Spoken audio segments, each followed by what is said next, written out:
ಅಣ್ಣ year end sale ಅಲ್ಲಿ ನಂಜುಂಡೇಶ್ವರ ಕಾರಲ್ಲಿ ಏನೇನ್ ಆಫರ್ ಇದೆ ಅಣ್ಣ? ಸರ್ ಏನ್ ಆಫರ್ ಬೇಕು ಸರ್? ಇಯರ್ ಎಂಡ್ ಅಂತ ಇಲ್ಲ ಸರ್, ಹಬ್ಬ ಅರ್ಜನ ಅಂತ ಇಲ್ಲ ಸರ್, ಯಾವಾಗ್ಲೂ ನಂಜುಂಡೇಶ್ವರ ಕಾರ್ಲಿಂಗ್ಸ್ ಅಲ್ಲಿ ಹಬ್ಬನೇ, ಯಾವತ್ತೂ ಆಫರ್ ಸರ್. ನೋಡಿ ಸರ್, ಶಿಫ್ಟ್ ನೋಡ್ತಾ ಇದೀರಾ ಸರ್, 2019 ಮಾಡಲು ಬರೀ 45,000 ಡೌನ್ ಪೇಮೆಂಟ್ ಅಲ್ಲಿ 580 ಗಾಡಿ ಕೊಡ್ತಾ ಇದೀವಿ ಸರ್. ಅದೇ ರೀತಿ ನೀವೇನ ಸೆಲೆರಿಯ ನೋಡ್ತಾ ಇದ್ದೀರಾ, 25,000 ಡೌನ್ ಪೇಮೆಂಟ್ ಅಲ್ಲಿ ಬರೀ 375 ಗಾಡಿ ಕೊಡ್ತಾ ಇದೀನಿ, ಅದರಲ್ಲೂ 18 ಮಾಡಲು ಗಾಡಿ. ಸೊ ಅದೇ ರೀತಿ ನೀವೇನ ಒನ್ ಆಫ್ ರೋಡ್ ನೋಡ್ತಾ ಇಲ್ಲ, 14 ಮಾಡಲು 6 ಇರ್ಬೇಕು ಗಾಡಿ, 45,000 ಡೌನ್ ಪೇಮೆಂಟ್ 445 ಕೊಡ್ತಾ ಇದೀನಿ.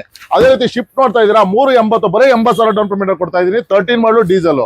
ಅದೇ ರೀತಿ ನೀವೇನಾದ್ರು ಕ್ವಿಡ್ ನೋಡ್ತಾ ಇದೀರಾ, ಬರೀ 25,000 ಡೌನ್ ಪೇಮೆಂಟ್ 375 ಗಾಡಿ ಕೊಡ್ತಾ ಇದೀನಿ, ಅದರಲ್ಲೂ 19 ಮಾಡಲು ಆಟೋಮೆಟಿಕ್ ಟಾಪ್ ಎಂಡ್. ಸೊ ಏನಾದ್ರು ಶಿಫ್ಟ್ ಡಿಸೈನ್ ನೋಡ್ತಾ ಇದೀರಾ, ಬರೀ 75,000 ಡೌನ್ ಪೇಮೆಂಟ್ 575 ಗಾಡಿ ಕೊಡ್ತಾ ಇದೀನಿ, ಅದರಲ್ಲೂ ZDI ಪುಷ್ ಬಟನ್ ಸ್ಟಾರ್ಟ್ 16 ಮಾಡಲು ಗಾಡಿ.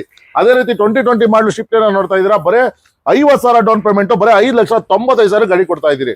ಸೊ ಅದೇ ರೀತಿ ನೀವೇನಾದ್ರು ಪೋಲೋ ನೋಡ್ತಾ ಇದೀರಾ, 45,000 ಡೌನ್ ಪೇಮೆಂಟ್ 495 ಗಾಡಿ ಕೊಡ್ತಾ ಇದೀನಿ, ಅದರಲ್ಲೂ 16 ಮಾಡಲು ಗಾಡಿ. ಸೊ ಯಾರಾದ್ರೂ I20 ನೋಡ್ತಾ ಇದೀರಾ, 6,85,000 ಗಾಡಿ ಕೊಡ್ತಾ ಇದೀನಿ, 35,000 ಡೌನ್ ಪೇಮೆಂಟ್, ಅದರಲ್ಲೂ SX ಆಪ್ಷನ್ ಡೀಸೆಲ್ ಗಾಡಿ ಸರ್.